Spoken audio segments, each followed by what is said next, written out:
Hi, my name's Trinity, and I'm an ERP advisor with Striven. Today we're talking about sales order management, and in this video we're going to talk about contract manage orders. So today we're going to talk about our sales order type, setting that up for contract managed, the approval methods you have with the contract manage orders, and then going through the steps of creating an order, and then also going through the steps of creating a change order from your contract managed orders. So let's jump right in and get started. To set up your contract managed sales orders in Striven, you're first going to want to set up your sales order types. You can do this by going to Company and then Settings. You'll click on Accounting and then AR, Sales Orders, and Sales Order Types. Now there's some defaults that are set in the system for you. The one that's set up with Contract Managed is the project with electronic approval. So let's go ahead and click on that one as an example. As you can see, you can set the default payment terms, invoice format, and then choose what display fields you'd like to show, such as order name, target date, and if that's required, the customer contact, and if it's associated to a project. With advanced features on, you can choose if this is used for time and expenses. Now what this means is that when you're using this for time and expenses, the billable checkbox will be checked off by default on your orders. If you'd like to collect feedback after the order is complete, you can check this off, and this is going to actually open up a text editor box so you can include feedback to be sent to your customers after you have completed an order. Now you can choose which kind of feedback you'd like. So if I'd like to send a survey, for example, I would choose survey, and then I can choose surveys that have been set up within the system. So a customer satisfaction survey, for example. Moving on then, now we're getting into the contract managed settings. So when you turn on contract managed, you're then able to associate terms and conditions.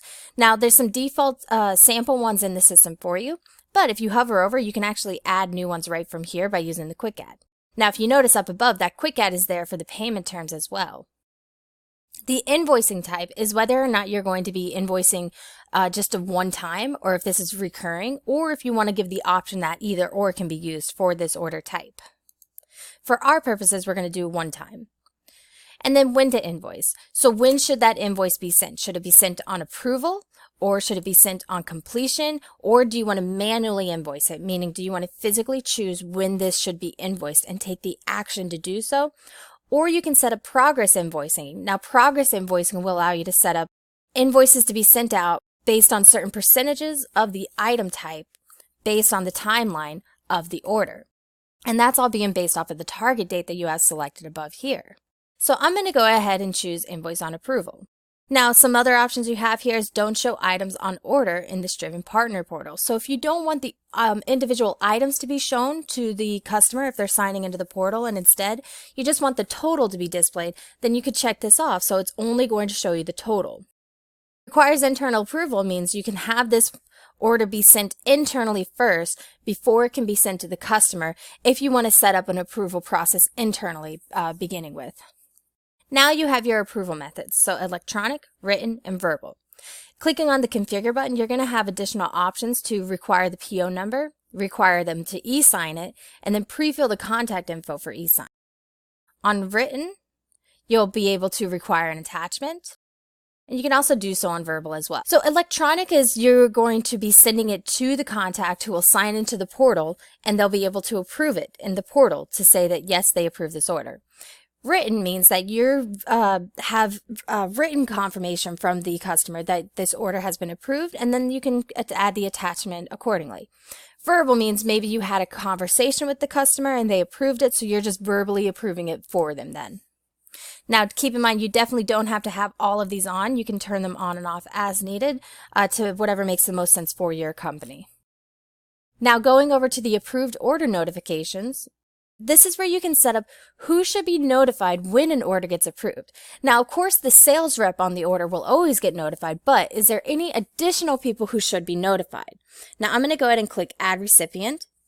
Now, you see you can put in an employee, but you can also just enter in an email. So for an example, if you want to do an email to task, you can have it when an order is approved, it creates a task, or if you need a specific email that's a catch-all email, can go to that as well. Or you can choose a specific employee. Now you do have some options here to get kind of creative on who should get notified and when. So you can base it off of the division, order total greater than, and items. So maybe you have a certain item that you don't have in stock very often. So you want to make sure we're notified when that item gets sold. And you can do that by selecting that item here. Or maybe you want to make sure the appropriate division heads are notified when a large order has been approved so they can get the necessary resources ready for that and everything. You could do that right here with the order total greater than. I hit save and close to add that onto here, and there's no limit to how many recipients you can set up with this. Moving over to the Custom Field tab, Custom Fields will allow you to add additional information to the order that's not a hard-coded field. So clicking Add, this Add button right here, I can choose the field name. So maybe we want to see if they're interested in purchasing a support package. Our field types have alphanumeric, which is just numbers and letters that you can type in, integers, which is just numbers, decimals, currency, date and time, and you can see the list goes on and on. We do also have select value from a custom list, so you can create your own list that they can select from, or select value from an existing list, which will allow them to select from existing lists in the system, such as employees, contacts, and etc. You can also choose to make fields required, make sure they're encrypted, and also choose if they're going to be visible on the portal or if it's just for your internal staff to see it only. So that's what you need to do to set up your sales order types in order to use the contract manage. Now let's go through the actual steps of setting up an order with this type. So the easiest way to do that would be with the plus sign here. So I'm going to go to plus and say create order. So I'm going to go ahead and choose my order type that I know has the contract managed set up, which is the project with electronic approval. I'll choose my customer. See the bill to and the ship to populate automatically based on this customer's information saved, just as well as the contact. I can associate it to a project if I wish. You can see the sales rep put me automatically since I'm the one signed in creating this order, but you can change this to someone else if you wish. And now we have the target date. Now, I can choose an exact date for the target date, or I can choose a duration based on when the order has been approved. So maybe the duration is 3 months and 2 weeks after the order has been approved. And you can see it's going to give you a projected target date right here. Now, this target date is based on today, but keep in mind that the order may not necessarily be approved today. That's why it's projecting it for you. Now over on the other side, we have the order date, which automatically goes to today, the order number, which just goes into the next number in the sequence, but you can override that if you wish. And then the order name, since I had it turned on at the order type, it is a required field. Now you can enter in the customer's PO number here and then choose if you wish any invoices that are created from this sales order to be printed or sent to the printing queue. Your invoicing options, now based on the type, it put it to invoice on approval, but you can override that when you're creating the order if you wish. And then same with the payment terms as well. Down below we have our customer notes, which you can change to an advanced editor if you wish. And same with the internal notes as well. Now the customer notes can be visible to the customer on the portal if they're signing in and everything, but the internal notes will not be visible to the customer and can only be seen if you're signed into the ERP, not the portal.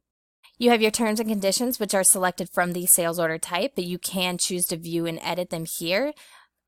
Scrolling down, you have your options for your items then. I can choose to create the order now, to send it to the contact for approval, or I can save and resume later. Now, save and resume later is going to put this into an incomplete status, so it's not going to be visible on the portal because it hasn't been created yet.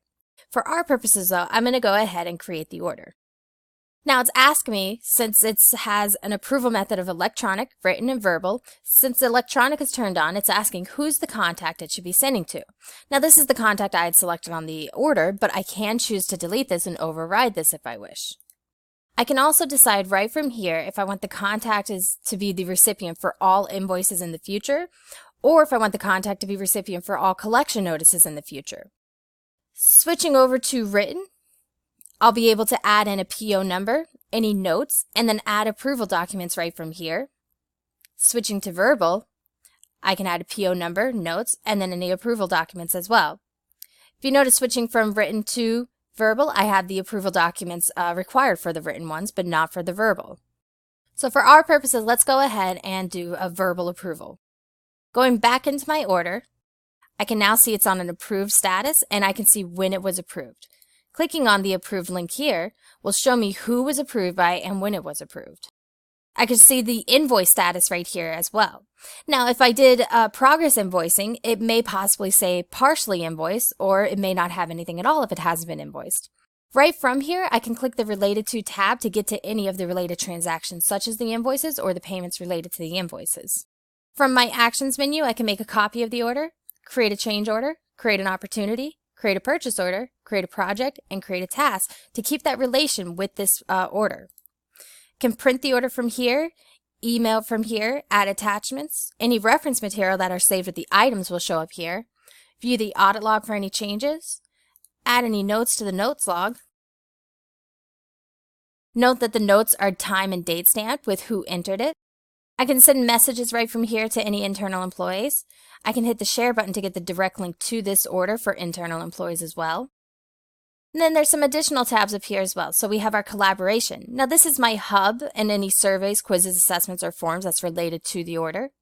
Any assignments that I have saved with the order, I would just need to click Add New Assignment, choose the assignment category, select the employee, and then I'm choosing if it's the primary for the order, and then also if the assignment is visible on the portal. I can hit Save and Close or Save and Add New if I have more than one to add. Change orders is going to give me a list of history for all my orders that have been changed from this one. Task will list any tasks that have been created for this order. So if there's any things that needs to be done for the order, I can add them right into here and assign them out to be done. Just simply hit Enter, and there I go. I have a task, set it to due date, and we're good to go. And then I can have all my POs listed that are related to this order as well right from here, and then even add one as well. So going back to my info for this order, let's say that we have a change that needs to be taken place on this order. I need to add additional items. So what I can do is, since this is a contract managed order, you can see that the duration and the items are locked down because this is an agreement between you and your customer that had terms and conditions associated with it. But if I do need to change something on the order, there's this very simple way I can do this. Scrolling up to the top, I can go to the Actions, and I can create a change order. This is going to create an order that's related to this one, but it's going to make a change for it. And you can see it pulls in all the same information that I had, so it's not changing anything for you, and I'm just adding on the additional items I needed below. Now I can go ahead and hit Create Change Order, and then it's going to go through the same approval process that we went through with the original order. I can see it's a change order by the -A that's at the end of the number here. So let's go ahead and verbally approve this and go back to our order. Now I'm in the change order, but what I can do is click Change Order tab, and I can see the history of all the changes that have happened with this order. Going back to our sales order list, we can click on Customers and Orders under Sales. Now I do want to point out there's some additional features on the sales order list which can be very helpful as well. Clicking this down arrow right here will display all the information you have that you can use as search criteria for your list. So I can filter based on the number, the name, the type, status, and so much more. Down below, there's some additional things for include change orders or include child orders. So if you only want to see the parent order, I can uncheck this and then hit search. Similarly, if I want to see which ones that haven't been invoiced, I can use this search filter as well to see no or partially invoiced or fully invoiced right from here. Now let's say that my order has been completed and I'm ready for it to be moved into a completed status. Right from the list, I can change it by clicking Approved, hitting the drop-down menu, and then going to Completed. It's going to give me the option to send an email to my contact letting them know that the order's been completed. I can just hit Send and Close, or I can hit Close if I choose not to send it. And now my order's been completed.